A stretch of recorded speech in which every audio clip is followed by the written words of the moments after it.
பிரியமானவர்களே, இயேசுவின் நாமத்தில் உங்களுக்கு என் அன்பின் வாழ்த்துக்கள். இன்றைக்கு இந்திய தேசத்துல இந்திய மக்களுக்கு ஒரு மகிழ்ச்சியான நாள்.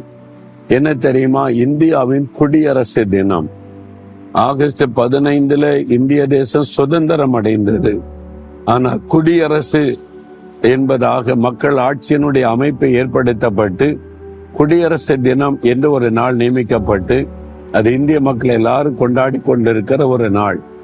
தேசத்துல மக்கள் ஆட்சி, மக்களே ராஜாக்கள் என்பதை சொல்லுவாங்கல்ல, அந்த மாதிரி மக்களுடைய உரிமைகள் அதெல்லாம் சொல்லப்பட்டு இது குடியரசு நியமிக்கப்பட்ட ஒரு நாள். இந்த நாள் ஆண்டவர் என்ன வார்த்தை வைத்திருக்கிறார் அப்படின்னா, யோவேல் 2:21 தேசமே பயப்படாதே, மகிழ்ந்து களிகூறு, கர்த்தர் பெரிய காரியம் செய்வார். ஒவ்வொரு நாட்டுக்கும் ஒரு சுதந்திர தினம் இருக்கும். எல்லா நாட்டுக்குமே, பெரும்பாலும் உலகத்துல எல்லா நாடுமே ஒரு காலத்துல அடிமைப்பட்டு விடுதலை பெற்று சுதந்திர தினம்.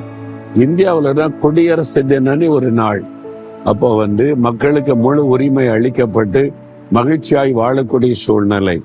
ஆனா இன்னைக்கு தேசத்துல என்ன காணப்படுகிறது? பயம், சூழ்நிலை கண்டு பயம், பொருளாதாரத்தின் காரியங்கள் பயத்தை உண்டாக்குறது. விடுதலையோட வாழ முடியுமா? நிரந்தர வேலை இருக்குமா? பிசினஸ் எல்லாம் செய்ய முடியுமா? நடக்கிற காரியத்தை பார்த்தா நம்ம ஒரு மகிழ்ச்சியா சந்தோஷமா வாழ்ந்திருக்க முடியுமா என்று கேள்வி எழுப்புகிற பயப்படுகிற சூழ்நிலை தான் எல்லா தேசத்திலுமே காணப்படுகிறது. ஏனென்று சொன்னால், இந்த நாள்ல தேசத்துல விரும்பத்தகாத பல காரியங்கள் நடக்கிறது. ஒரு பக்கம் பாவம் பெருகுகிறது, இன்னொரு பக்கம் அநீதி பெருகுகிறது, இன்னொரு பக்கம் அதிகாரங்கள் துஷ்பிரயோகம் பண்ணப்படுகிறது. அதனால மக்களுக்கு ஒரு பயந்து நமக்கு என்ன நீ ஒதுங்கி வாழுகிற ஒரு நிலைமைதான். ஆனா ஆண்டவர் சொல்லுகிறார், நீ பயப்படாத, எந்த சூழ்நிலை கண்டு பயப்படாத, நீ மகிழ்ந்த களிகூறு, நான் உனக்கு பெரிய காரியம் செய்வேன். தேசத்துல உலகத்துல என்ன நடந்தாலும் கர்த்தர் உங்களுக்கு வாக்கு கொடுக்கிறார். எதை கண்டு நீ பயப்படாத, நான் உனக்கு பெரிய காரியம் செய்வேன்.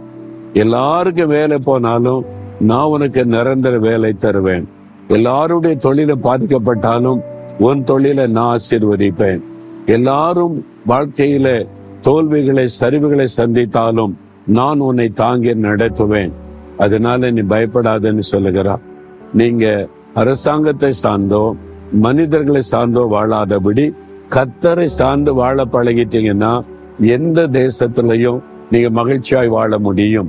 அந்த தேசத்தின் சட்டங்கள் என்ன சொன்னாலும், அந்த தேசத்தில் எப்படிப்பட்ட அரசியல் மாற்றம் வந்தாலும் மாறாத ஒரு ஆண்டவர் கூட இருந்துட்டா நீங்க சந்தோஷமாய் வாழ முடியும். அதனால சூழ்நிலைகளை பார்க்காதபடி, ஆண்டவரே நீர் என் கூட இருந்த நடத்தும், எங்க தேசத்தின் மக்களையும் இதே மாதிரி பயத்தில் இந்த விடுதலையாக்கி ஆசீர்வாதமாய் நடத்தும். அப்படிப்பட்ட நல்ல மாற்றங்களை எங்கள் தேசத்துல உண்டாக்குன்னு ஜெபிச்சிங்கன்னா நீங்களும் பயமெல்லாம் ஆசீர்வாதமா இருக்க முடியும். எல்லா ஜனங்களும் ஆசீர்வாதமா இருக்க முடியும். அப்படி அவங்கவுங்க தேசத்துக்காக இன்னைக்கு ஜெபம் பண்ணலாமா? அப்படி ஒரு ஜெபம் பண்ணுங்க. ஆண்டவரே, நான் வாழ்கிற இந்த தேசத்திற்காய் ஸ்தோத்திரம். இந்த தேசத்தை நான் நேசிக்கிறேன். இந்த தேசத்துல நீங்க வாழ்கிற எல்லா மக்களுக்கும் நன்மை செய்யணும். எல்லாருடைய பயங்களும் மாறணும். எல்லாருடைய வாழ்வாதாரங்களும் ஆசீர்வதிக்கப்படணும். பயப்படுகிற சூழ்நிலைகள் நீங்கணும். அதற்காக எங்க தேசத்துல நீங்க பெரிய காரியத்தை செய்யணும். ஆசீர்வாதமான மாற்றத்தை உண்டாக்கணும். நாங்கள் இதை விசுவாசிக்கிறோம். அந்த அற்புதங்களை எதிர்பார்க்கிறோம். இயேசுவின் நாமத்தில் ஜெபிக்கிறோம் பிதாவே. ஆமேன், ஆமேன்.